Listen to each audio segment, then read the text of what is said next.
what we're going to be going over here is constructing a cost volume profit graph. And for our first example here, it's going to be based on a single product A that we're selling.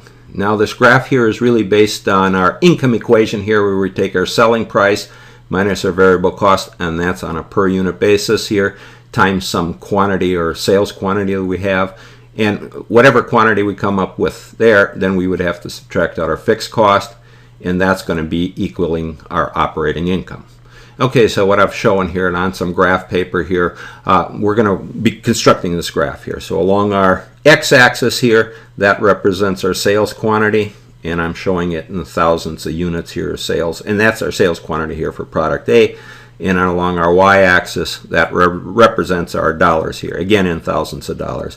And our objective here is to determine our operating income.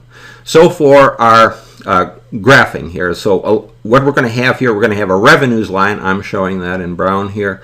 And we're also going to have this variable cost line that we have to construct here. And along with that, we're going to have some particular fixed cost. It's going to be $12,000 in this case. So let's go and let's look at these lines here. And we're going to look at them in terms of our line equation here. So y, our dollar amount here, is going to equal mx plus b, where m is really the slope of these lines here. And that's really the definition here. Change of y, our dollar amount here, over the change of x. So we'll do our construction here in terms of this line equation. All right, so starting with our revenues line here, that would be really determining our selling price. And for our example here, our selling price is going to be $9 here per unit, and that's going to be what we represent as the slope of our line here for our revenues line. Now, if we didn't know this $9 here per unit, if we weren't given that, we would have to been given some quantity of sales that we have, and we'll look at everything in terms of a quantity of 10,000 here for our example. So we would have to been giving some quantity of sales, say it was 10,000 here, and we'd also have to be given some dollar amount, and say it was 90,000. So had we been given the dollar amount here of 90,000 here in sales for 10,000 units sold, simple division here is going to give us what?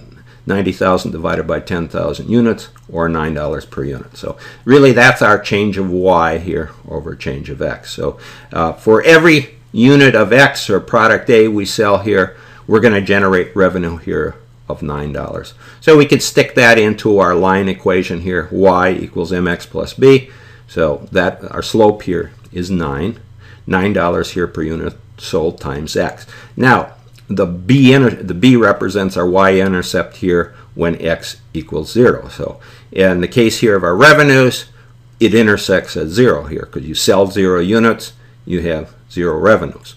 Okay, so that takes care of our revenues line here.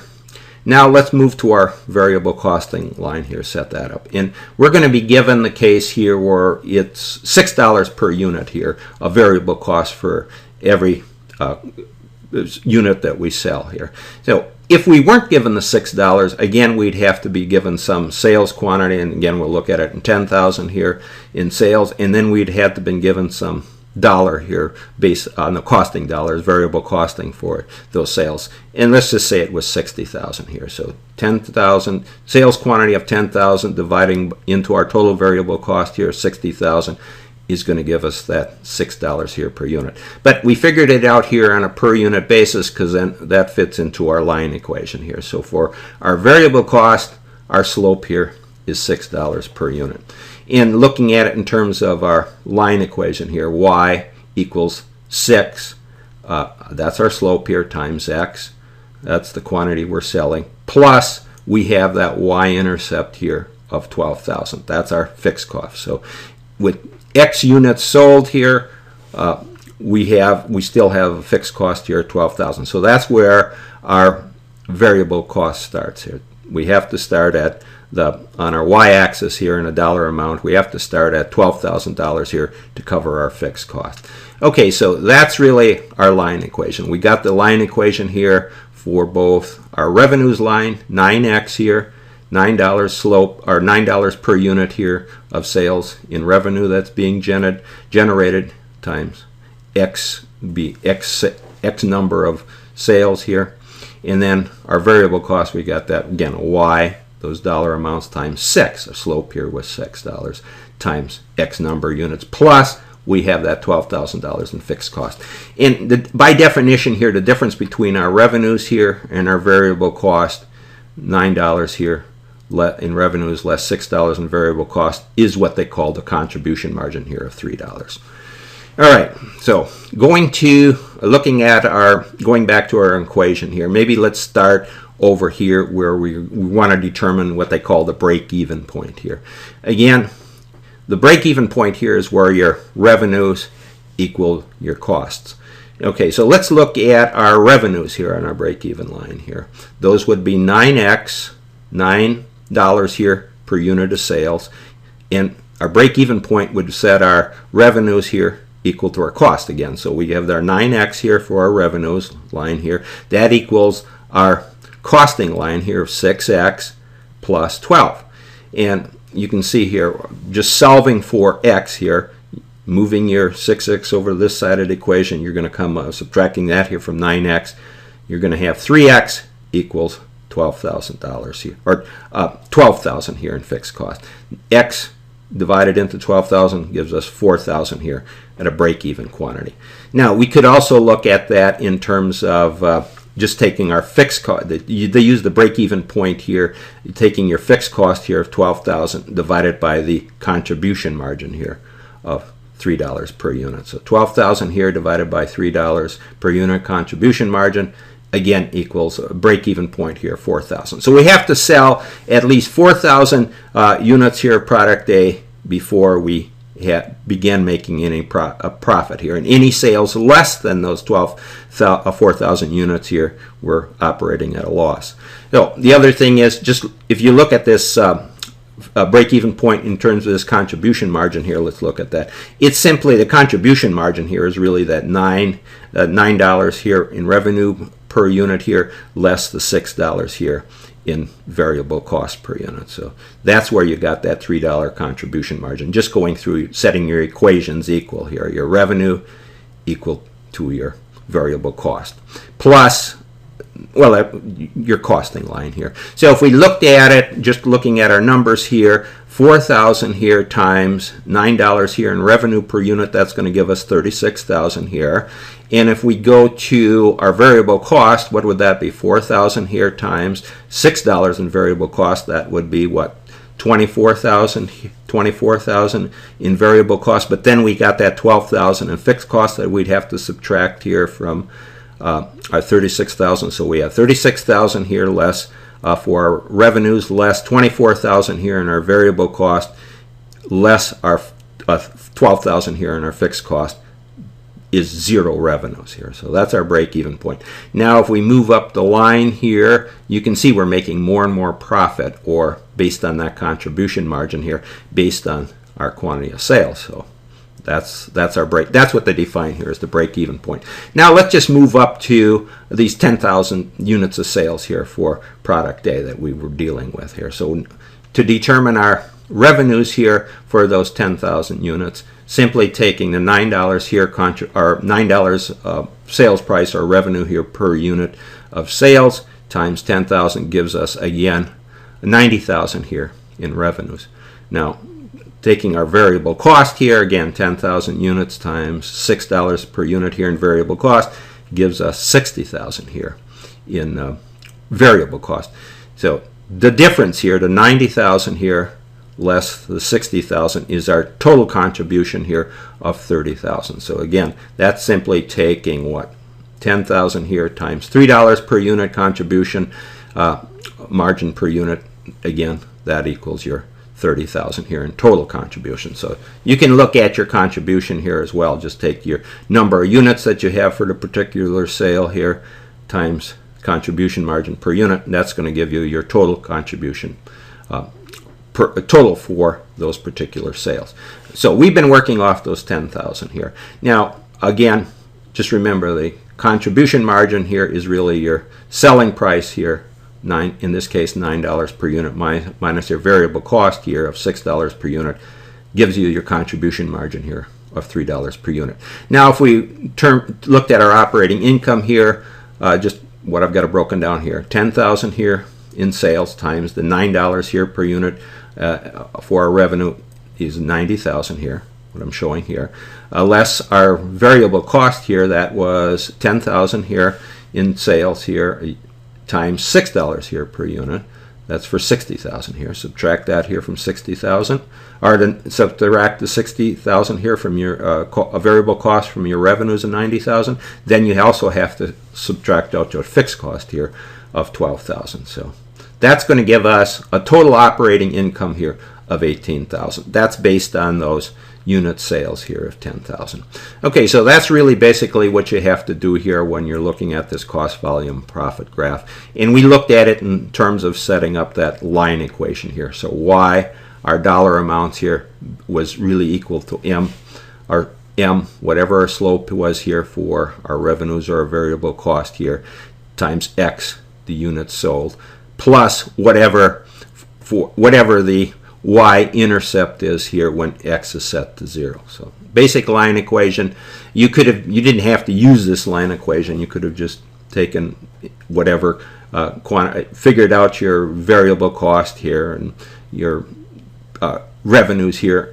You could either do it on just looking at give a certain amount that was given here. So for example, if you were given, again, revenues here working off that 10,000 units, so if you were given revenues here 90,000 and you had your variable cost here 60,000 at 10,000 units sold here, you could have just constructed those lines here. Your variable cost would have started at your $12,000 fixed cost and moved up to that $60,000 amount here based on those 10,000 unit sales to construct your variable cost line. And your revenues line, again, you start at 0 here, and then you would have moved up to those 10,000 units here based on 90,000 of sales. But I've broken down here on a per unit basis, and that's generally what you want to look at here when you're constructing this cost volume profit graph here.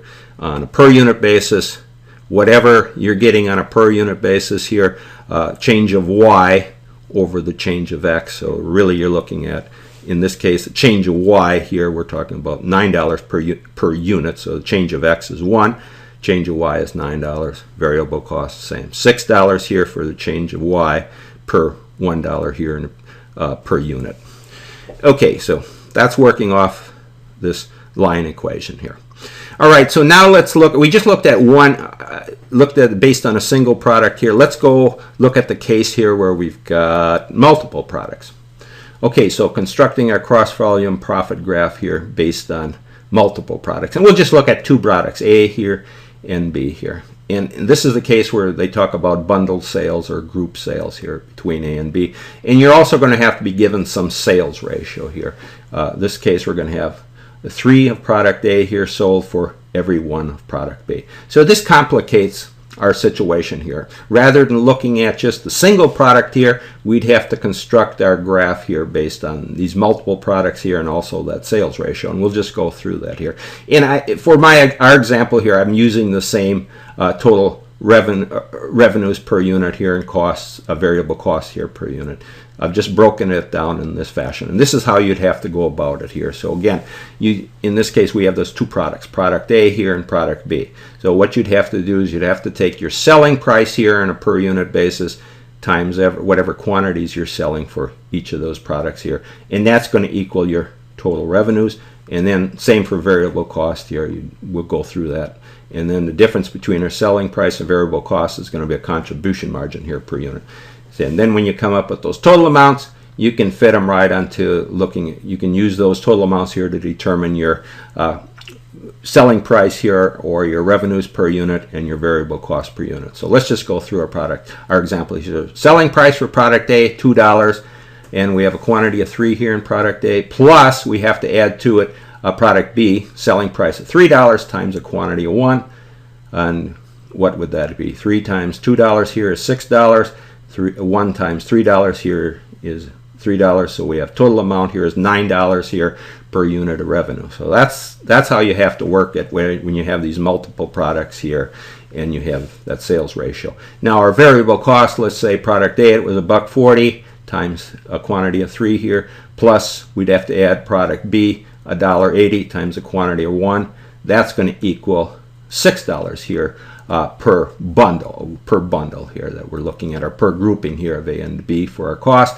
And then contribution margin, you can look at it in these terms, really your selling price here, $2 less $1.40 here for product A, $60 cents here for product A, contribution margin on a per unit basis times the quantity of the 3 here for A. And then product B, it's $3 here selling price minus variable cost of $1.80.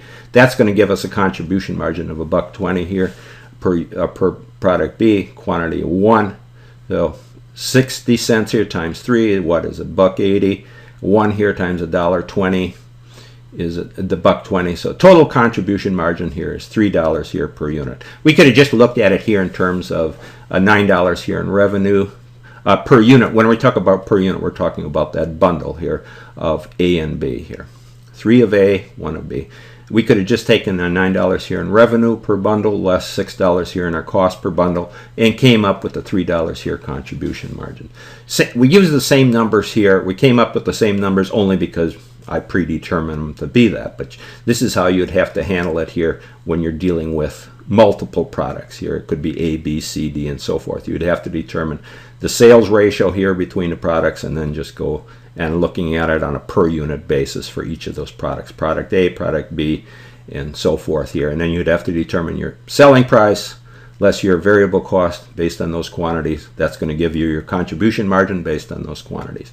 Okay, so that's how you'd handle it here with multiple products, and I've laid it out here. We got the same numbers that I'm coming up with here. So if we came up with a $9 here selling price, or revenue here per unit, less $6 here variable cost per unit, that gave us our $3 here in contribution margin per unit. Same numbers that I had here for the other graph. I just laid it out in that fashion here. So that's really the only difference here. But when you're dealing with a single product here, it'd be a little easier to determine your revenues and costing line here. But when you're talking about those multiple products, then you have to go and look at it in the terms that I had shown here. Okay, so that'll summarize it. Okay, one other thing I wanted to mention here, when we're talking about these bundled products here, and I equated it to 10,000 units here, or quantity of 10,000 here in our bundles for both products A and B here. When we're talking about bundles, we have to also equate it to the quantities between A and B here with that sales ratio here of 3 to 1. A was with 10,000 bundles, 30,000 of A would have been included here, or 3 per bundle, and B we would have had 10,000 of product B here, 1 per bundle. So a total amount here between A and B would have been 40,000 here. And then one other thing that we want to mention here, just for the comparison purposes that I made here, I use this the single product here. I use the total selling price here of $9 per product for product A here versus the bundle products. That $9 here of revenue or selling price here was really allocated between products A and product B, not to confuse anything. And then the variable cost here in a single product, for this example I used the $6 here, but for our bundled products that was allocated between A and B, just to take the confusion away here. But nonetheless here, when you're dealing with those bundled products or those group products, you can look at them on your graph here, again, just as you did with the single product, but you got to understand what that in bundles included. And in this case, it was with the single product, we would have had just 10,000 of product A, but with the bundled products, based on using those same numbers here that I had in those sales ratios, I had A 30,000 plus B at 10,000, total of 40,000 here. But for our cost volume profit analysis, it was based on bundles here, based on this these multiple products here for A and B. And then one other last point here, again, using this cost volume profit graph, you can really pick out any point here and then look at it in terms of costs and revenues and profits. So for example here, rather than I was using this 10,000 here, let's just say we stepped over here to 7,000 units. In this case, it would have been bundles that we sold here.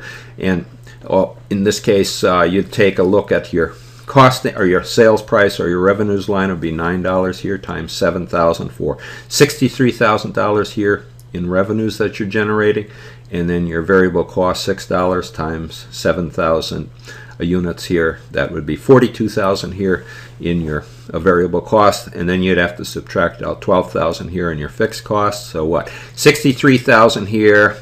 Revenues we generated here based on the selling price, less 42,000 here in variable costs. What does that leave us with? 21,000 here.